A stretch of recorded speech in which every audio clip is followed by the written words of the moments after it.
So tonight we're going to talk about performance anxiety, ways to deal with it, the ways that it manifests, and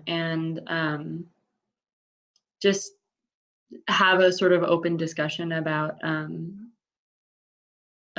own experiences as well. We're going to have some questions that we can either put in the chat. Some will just be in the chat, and some will actually ask out loud and ask for some response. But you don't have to share if you don't want to.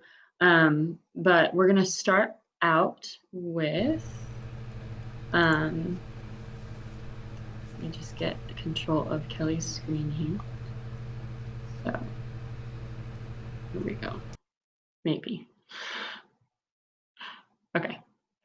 So I'm going to start with why we get nervous. If anyone wants to share, actually, about a time when they have felt nervous regarding performing of any kind, actually, I'm putting the question out there, when have you felt nervous? And I will actually answer first, just to open the floor a little bit. I remember this doesn't have to be related to music, but it, of course, is pertinent, extremely pertinent to performing, whether you're a performance major or an ed major or just whatever, because we all have a lot of opportunities to perform and are required to.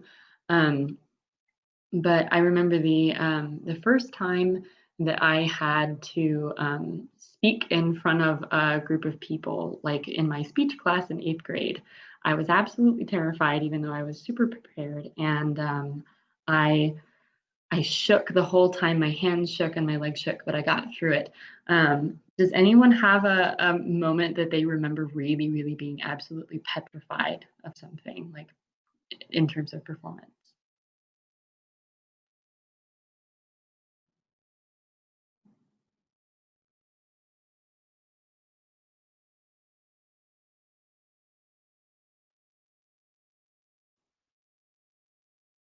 Okay, in the chat, we've got Antonio. Thanks for piping in. First honor band audition, yeah. That auditions for sure. Anyone else? For me, there's been times where like I didn't think I'd be nervous. Like I was super prepared and I was just like, whatever, I just gotta do this thing. Like I was just conducting class, and then you go up there and it's just like you're just like shaking. It's like, wow, like why am I this nervous? I felt that too. We're in conducting class together, me and Kelly. So it's surprisingly surprisingly nerve-wracking, and you wouldn't think that it would be, just because you're in front of a conductor all the time, whether you're in an any ensemble really, and it's so simple, but it's actually super nerve-wracking. So the body has a natural response to stress. It's actually part of our evolution. It's just basically a defense against perceived threats, so fight or flight. So you either are, it's sort of like, I have a cat, and if she's spooked by something, she'll either run away or she will puff herself up and hiss and get really big. Sometimes it's a leaf or a paper bag. Sometimes it's a hat that I'm wearing. But when she's upset about something, she engages in that fight or flight response. And we as humans we're animals too, and we have evolved that as well. So when you get nervous, it's your body basically just trying to protect you from a threat. And if you're nervous about something, it generally means, even if it's like not immediately dangerous, it means that you really care about it. You're very invested in what you're doing. So, and also beyond that, there are a lot of external pressures that can be put on you when you're in a performance situation, because you have people watching you, and that's really the root of why it's so scary. But it's basically boiling down to, you're having a fear of something, a fear of a mistake or an imperfection in your performance, a fear of a judgment, a fear of, what if, like, for example, for an honor band audition, you have something at stake, which is, if you do well, you'll get in, and if you don't, you won't. And the fear of judgment is, we focus so much on being perfect in the eyes of other people that sometimes we don't bring ourselves to the present moment, especially in a performance, so we can get so nervous that we forget, okay, I need to be completely present in this moment. And so think more about being convincing than being perfect, because mistakes are going to be inevitable. And be prepared is a really good way to not be so nervous. If you know it really well, you can rely on that repetition. And then don't sell yourself short. You are doing something really scary, getting in front of other people, and it can be super, super nerve-wracking. And a lot of people, after a performance, you've probably been told before by someone who watched you, oh, I could never do that in my whole life. And some people can't. They're too afraid to, and they never choose to take that step. And you choosing to take that step to put yourself out there like that is really brave, whether you think you did well or not.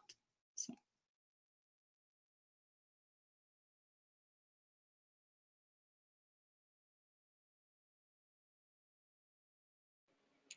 Okay, I'm gonna request control of the screen. Well, actually, I don't think I'll have to because I'm not immediately next one. So it's also important to understand what our bodies do under stress, to then understand how you can recognize it and then reconcile with it.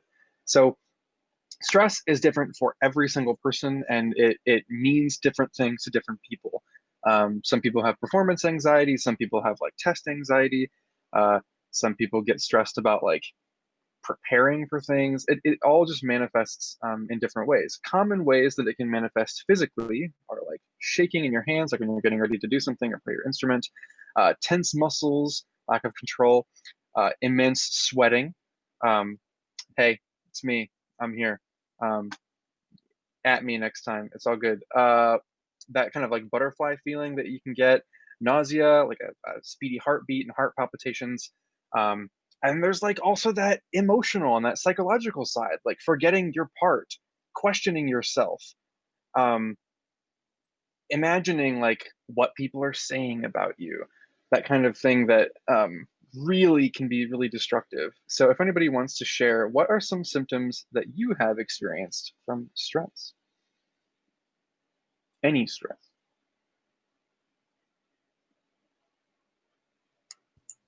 I get dizzy. Yeah, happens to the best of us. I can share mine, I guess. Please do. Okay, so I don't have this anymore, but for about 2 years in high school I had this. I would get super, super itchy, like all over my body, like as if I had the worst chicken pox imaginable. And that would happen like sometimes during the performance, and I would like be standing up there or sitting there and like just wanting to tear my skin off. Luckily that's gone away, but yeah, that's something I've had in the past. Well, geez, I'm glad that it's gone away. But that kind of thing lends itself to this like destructive cycle of I'm going on stage and I'm itchy, and then I can't play as well, which means I'm going to get more itchy, and so I can't play as well, and then it just like devolved into this horrible cycle. Shaking in the hands, a stomach ache. Yeah, it definitely I understand. A thing that happens to me is um, I tend to like forget everything. So I go in for my jury and I'm like, oh yeah, der wunderbar, and then I like, nope, what language? I don't know. But they don't either. That's the thing. Like the thing about stress to me that I'll mention just once is that we are at a great school and you're getting a great education, but life is too short to think about, you know, everything that can come at you. I mean, we are at a school of music in the smallest public university in the state, in one of 50 states, in one of over like 200 countries in the world, on one tiny planet in the whole of the universe. So like, there's more. There's more to do, more to see, more things to do. So yeah, that's fun. But cool. Moving on.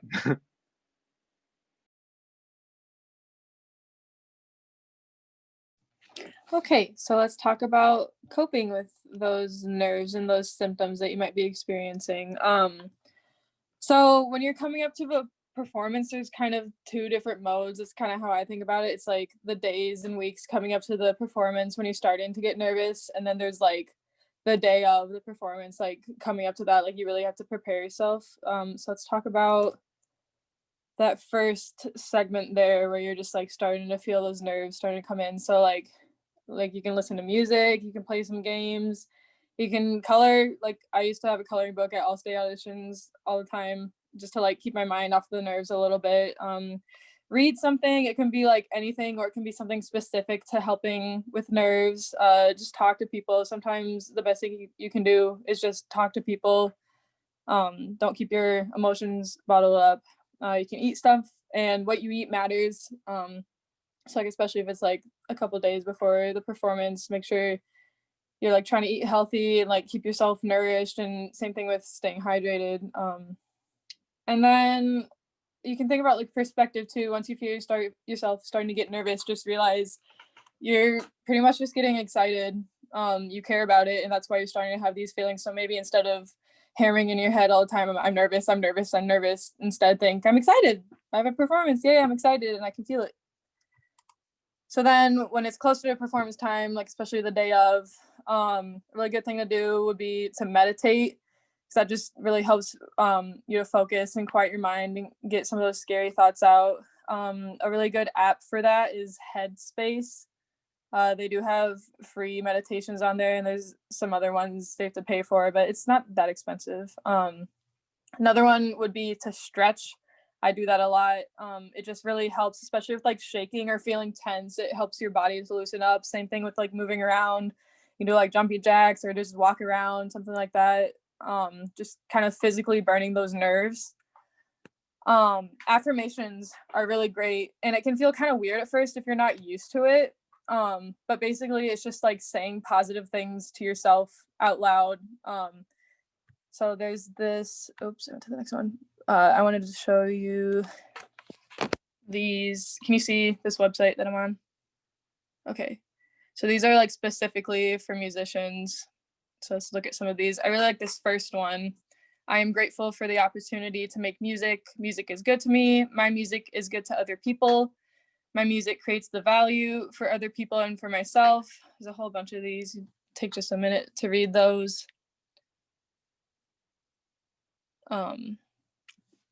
Then you might want to write down this website if you'd like. I'll also email it to everybody after this if you want. Back to the slide. But yeah, affirmations just kind of start to help you subconsciously make you act that way and believe it. And then another good thing to do is breathing exercises. It could be breathing gym. Those are easy to find online. Just look up breathing gym. But there's also like, there's also like these kind of things with animations. Like you inhale as it goes up, exhale as it goes down. Let's do that. Just do like one. Ready? Inhale when it starts building back up.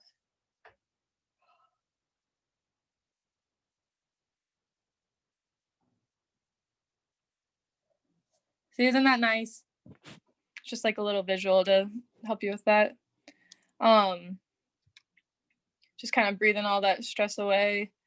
And then remember to slow down and take your time, especially like during the performance. Like before you go in, just remind yourself you don't have to rush through everything. Take your time, because adrenaline especially tries to make us speed through things. Because it might be two things, like you just want it to be over with, or like it's kind of like the evolution thing. Like when you're scared, your body wants to zoom. So just remember to slow down, and that'll help you calm down a little bit. There's also this descriptive technique. So if you feel yourself kind of starting to spiral and you're like having trouble being in the present, and you're just thinking ahead to all these things, like I got my audition, I have to go warm up, I blah, blah, blah, blah. Just take a minute and literally just describe things. So like if I was going to do that right now, I'd be like, I'm a girl sitting in a chair looking at a computer. Like that's all I am right now. I don't have to like think deeper than that. Like I could be nervous about this presentation, and my mind's like, oh, I'm going to talk in front of a bunch of people and I got to like know what to say and blah, blah, blah. But if I just sit here and like, I'm just a person sitting in a chair looking at a computer, just like describe things like that. Or like my shirt is red, my wall is brown. That just kind of helps to ground yourself and to feel more present.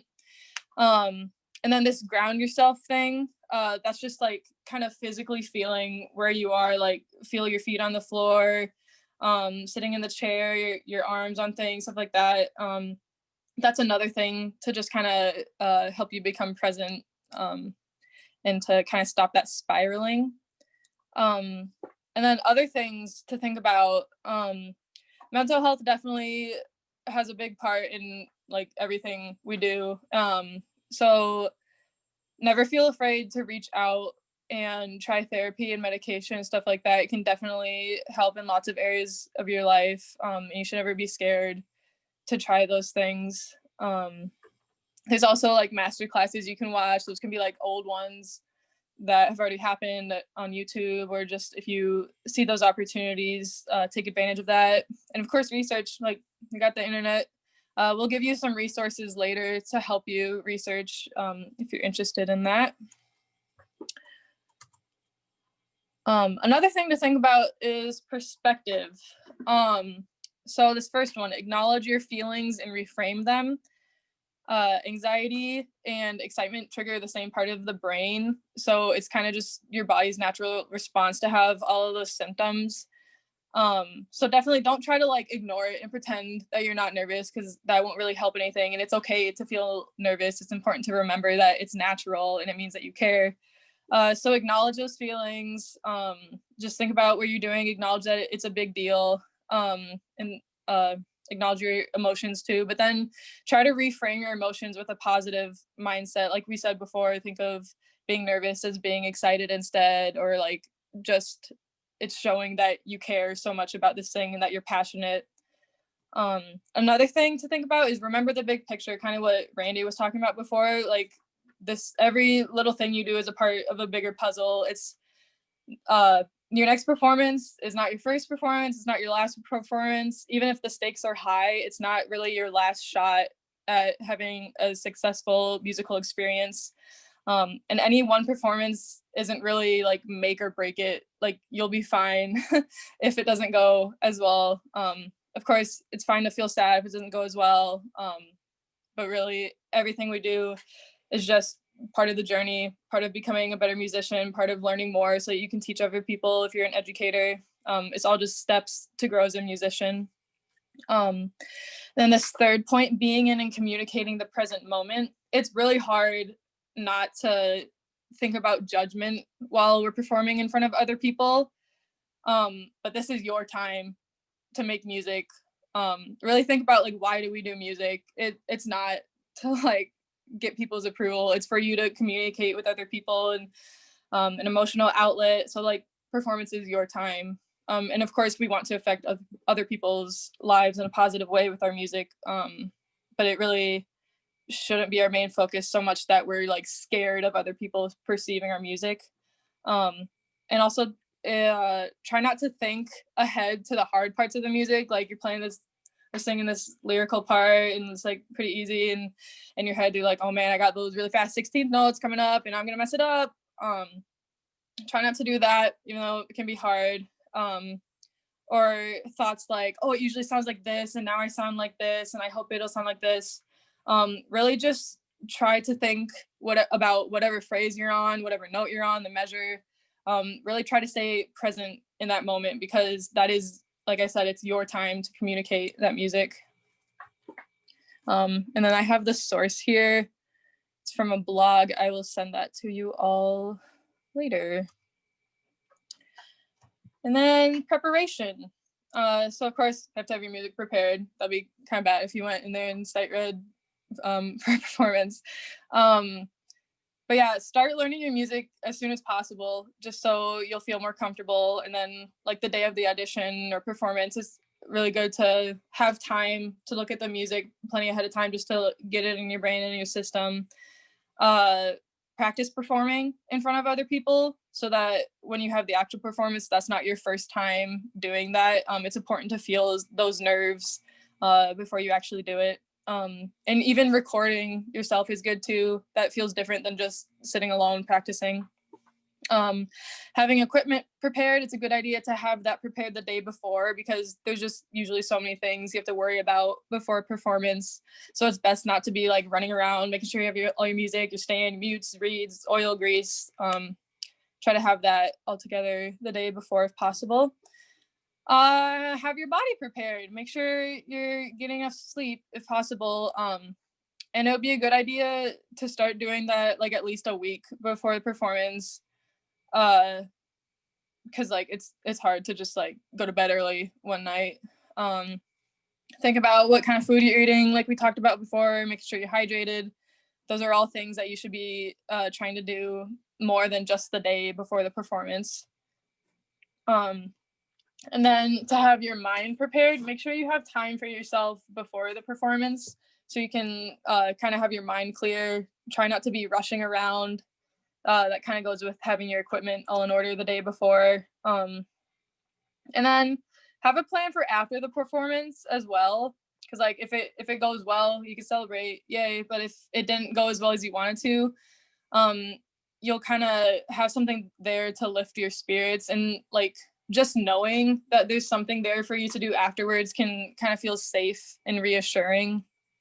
So like a lot of times after I have an audition, I'll just message one of my friends and be like, hey, can we go to like McDonald's after my audition? Like it can just be something simple like that, just so that you don't have to be alone, just like thinking about that. And yeah, do what Scar said.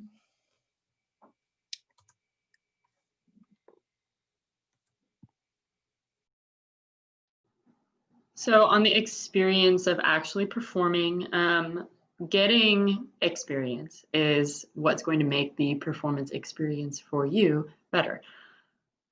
That probably made zero sense, but it's been a really long day.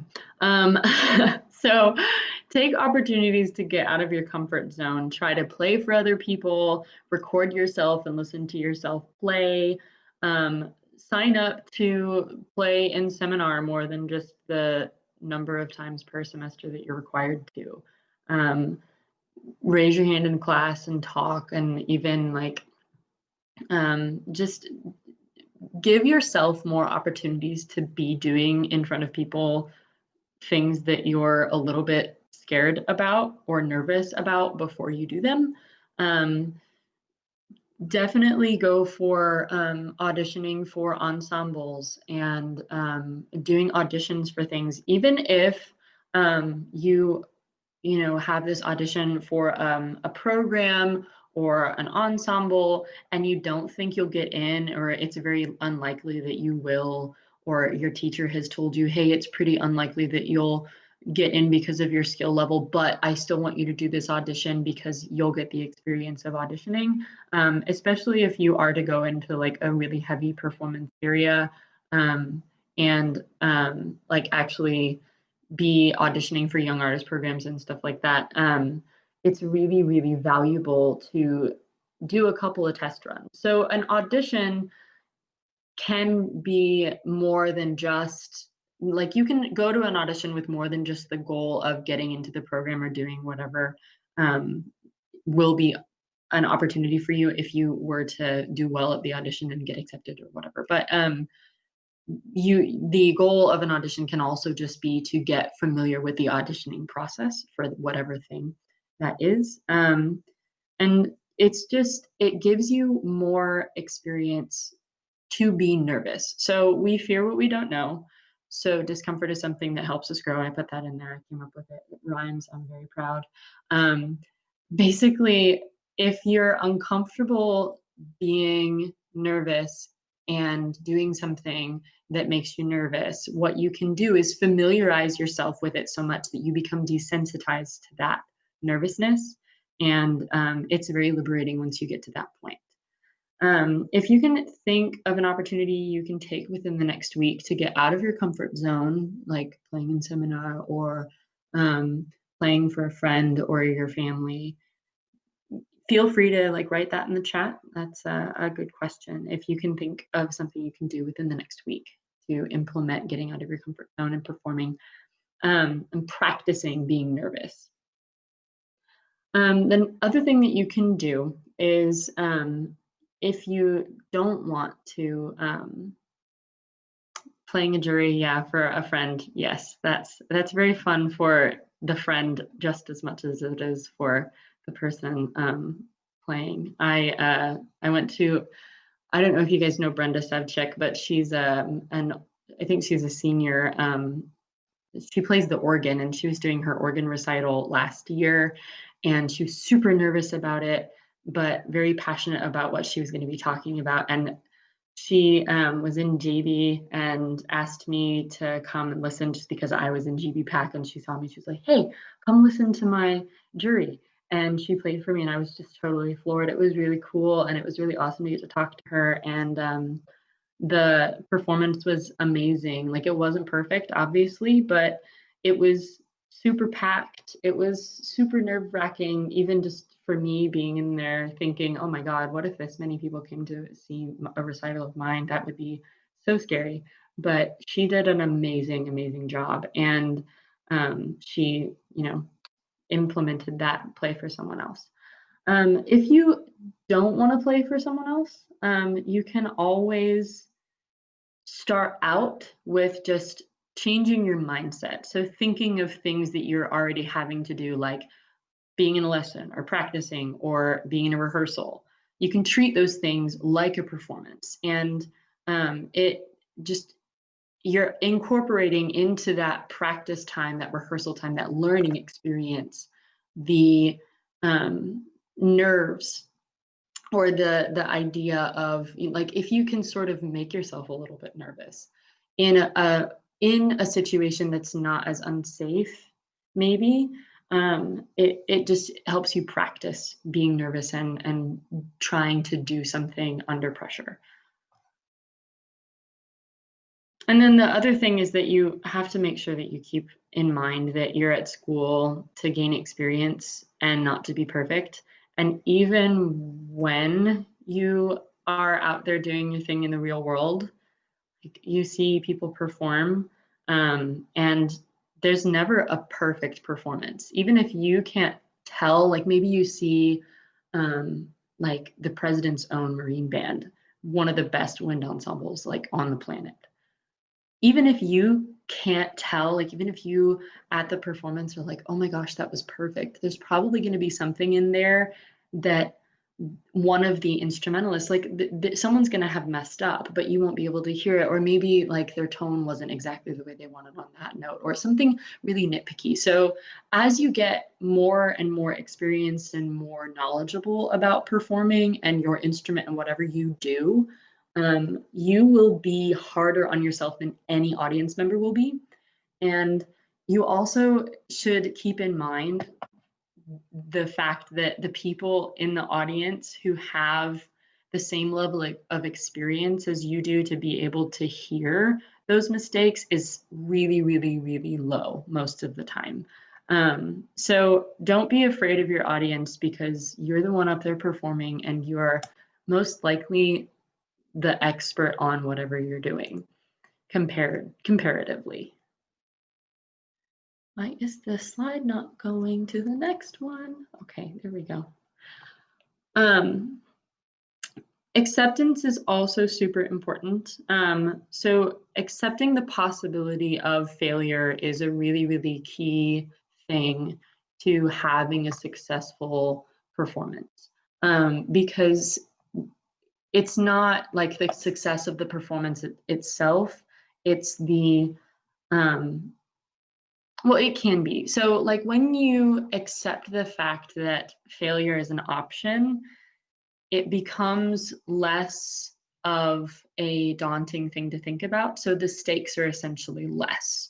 You aren't as terrified of failing, because if you rationalize that into saying, okay, if I fail, really, if I do something that I'm not, totally pleased with, or I make a mistake, it's not the end of the world. And that's a good thing to tell yourself, like, okay, maybe there's these two measures that you don't always play in time correctly every time, but you've gone through it with your accompanist so many times, and they know how to recover with you, and you know how to recover. Even if you are to make that mistake in the performance, despite having practiced it and practiced it and practiced it, really the consequences are not going to be that bad if you really rationalize it. And if you take a step back and think about it, that when you make a mistake in a performance, it's really not the end of the world. If you take into account what the actual consequences are going to be, it can be very liberating. So, and even if you are performing and you make a mistake, recovering from a mistake in mid performance is a really, really valuable experience, because um, mistakes are going to happen throughout your entire career, and being able to recover from that without having the entire performance fall apart is a necessary skill to know how to do. And then the other thing is that you must just be proud that you even tried. Even if it's absolutely terrible, like the worst performance of your life, you still went out there and did it, and you did gain something from it, whether you think so or not. And accept your skill level where it is. Your performance is an expression of where you are on that day, at that time, in that space, whatever. All of those variables, it's just one moment. It doesn't say anything more than that about you. It doesn't, one performance from one year is not going to say anything like what a performance 5 years down the line is going to say. And one performance, like, you should never put that much on one performance, because if you put all of that stress, all of that, oh, this one performance is so much about me, it's going to be really difficult for you to perform well and also enjoy it. So it's your time to shine, and even if it doesn't go well, you tried. Okay.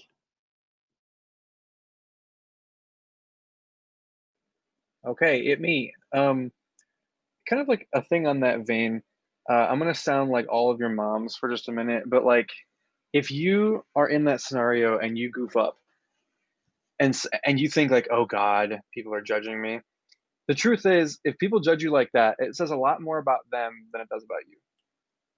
That's the truth, and that's just the way it is.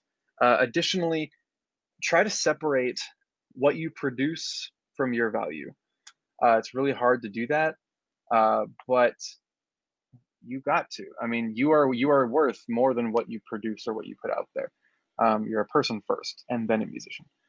So resources that we have here are this website called Bulletproof Musician, which is run by this guy named Noah Kagayama. So I'll open it here if I can. I can't open the link. Oh no. Wait, maybe? I am unable to control the screen. There we go. Yay. Okay, Kelly did it. All right. So this guy is really unique. He actually visited us last year, and he took a majority of his time and invested it into studying sports psychology. We feel immense pressure to perform musically, but these athletes who their livelihood is dependent on physical ability also feel immense pressure to literally perform and to win the game or whatever they do with the throwing. And so he's taking these principles that you would learn in sports psychology and then applying them to music. So there's all sorts of free resources. There's a blog, all kinds of really cool stuff that you can check out. There's like a weekly or like a monthly email thing that's really neat. I think he has some like TED Talk kind of stuff and some books. Highly recommend, just to kind of hear it from a different angle of somebody who's been doing this for a long time. And the other one is something. Oh, I have control now. This one is called Liberated Performer. I don't know if you want to talk about this, Kelly, or I can. Up to you. I got it. So this is another similar thing, but more like video based, less based on the sports idea, and more based on how to liberate yourself from your anxiety and from your performance stress.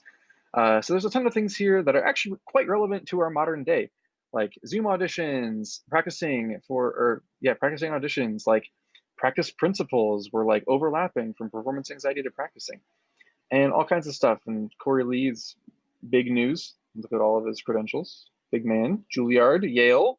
Whoa. Yeah, these are like two of many experts that have really cool ideas and resources for anyone who is wanting to best their performance anxiety.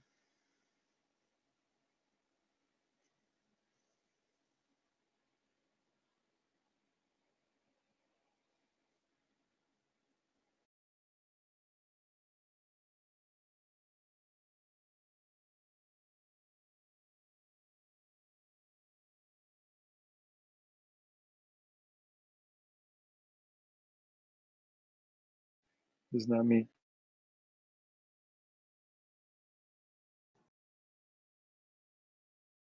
Sorry, I couldn't unmute myself when I was controlling your screen.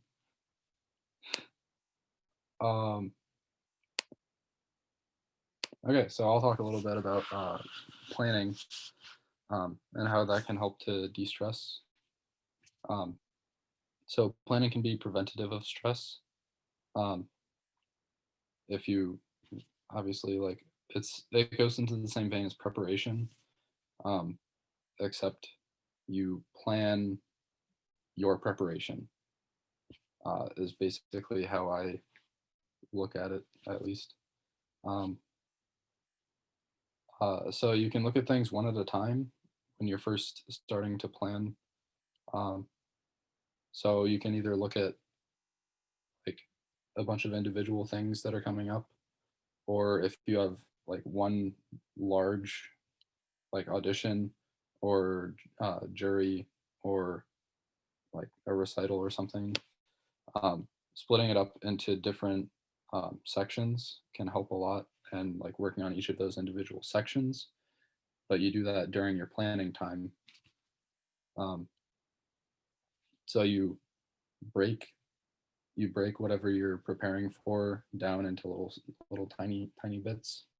Then when you're putting it back together, you will know that you're like really good at this section and this section and all of the sections because you've practiced all of the sections individually. And then when you put it back together, ideally, it will you'll have a greater confidence in the overall product.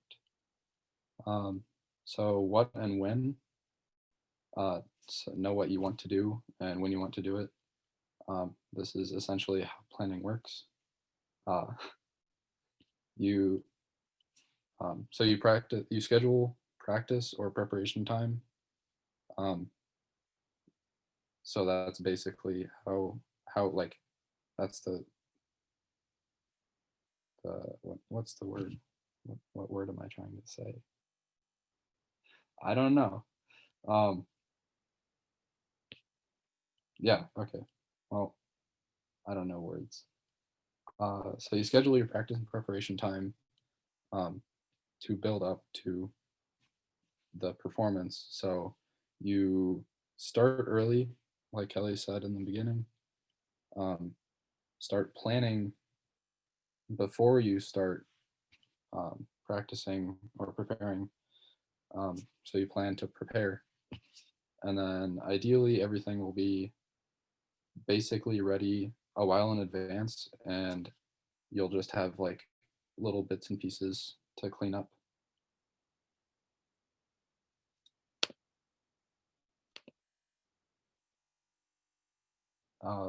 And on to separating work and play. So it sounds simple.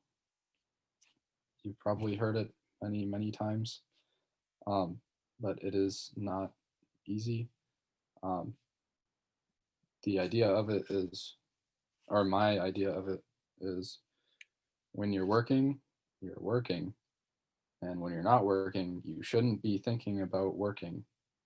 So like when you're practicing, you're focused specifically on practicing.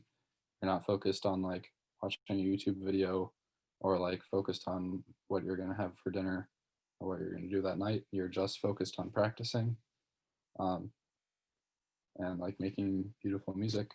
And then when you're not working, you take your mind away from everything like that might cause you stress.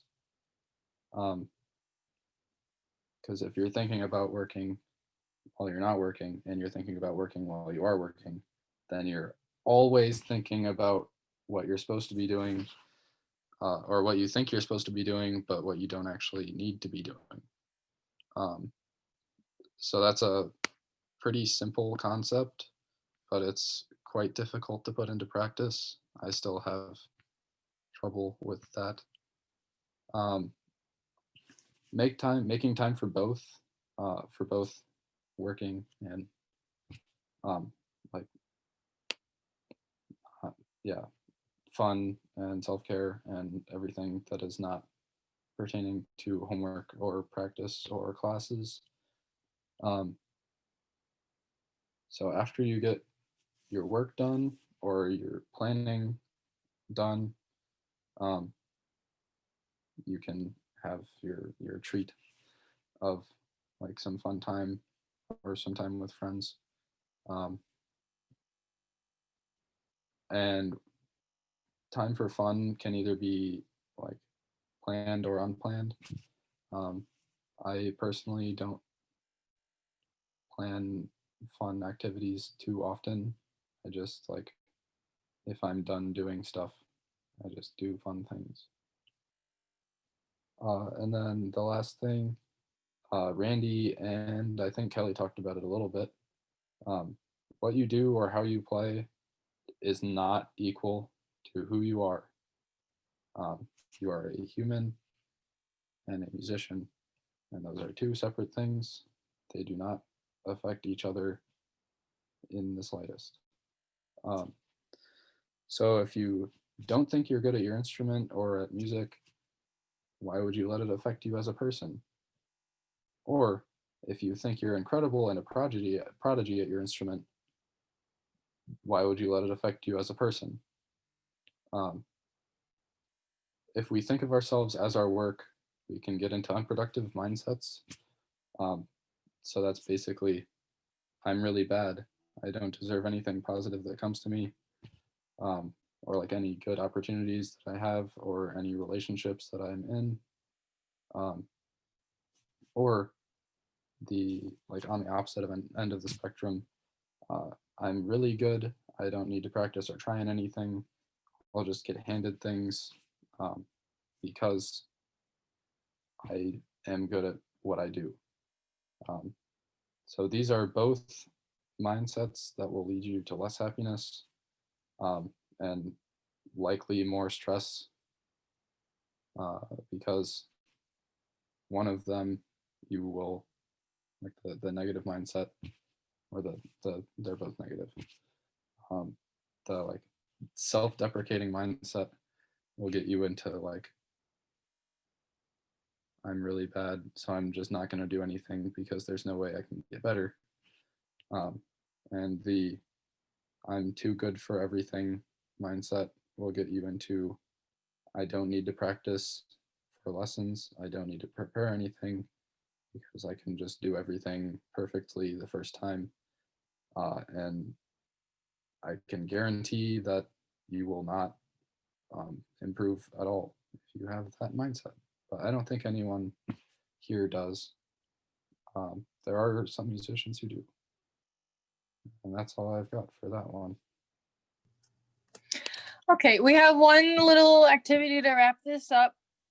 Yeah, we just wanted to talk a little bit about de-stressing. It kind of goes hand in hand with performance anxiety because, like, obviously if you have performance anxiety, you're going to be kind of stressed out. So we just wanted to cover that.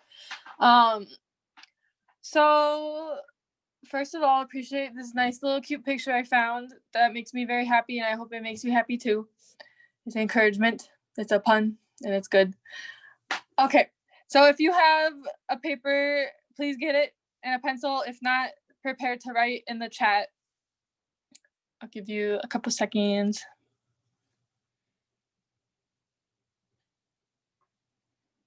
We have a cat friend.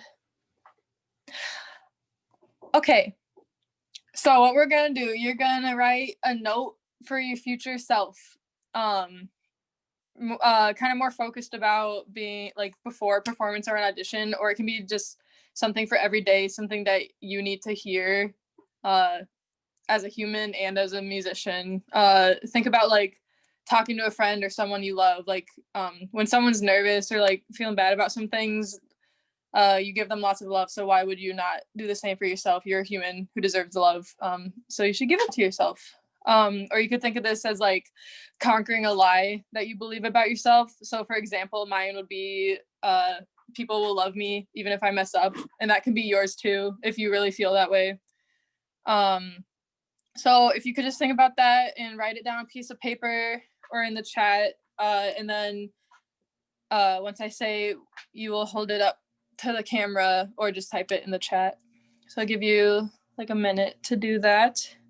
And then afterwards, you should keep it somewhere where you can see it every day just to remind yourself of the love and worth that you are worthy of, because you are.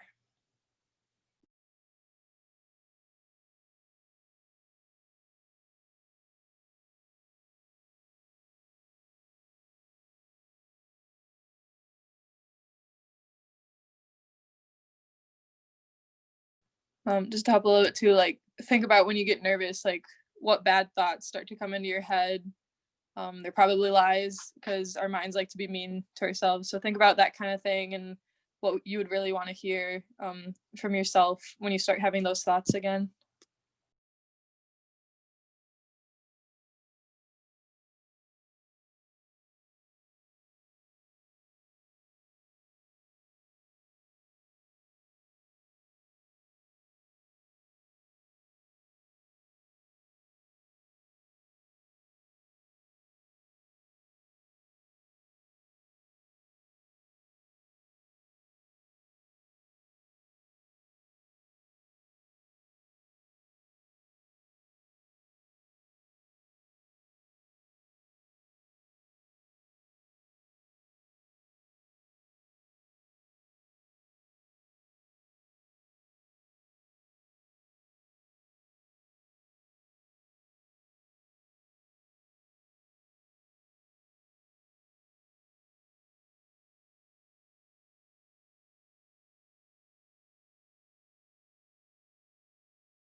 When you're done, you can either just like look at the camera or type it in the chat if that's what you want to do.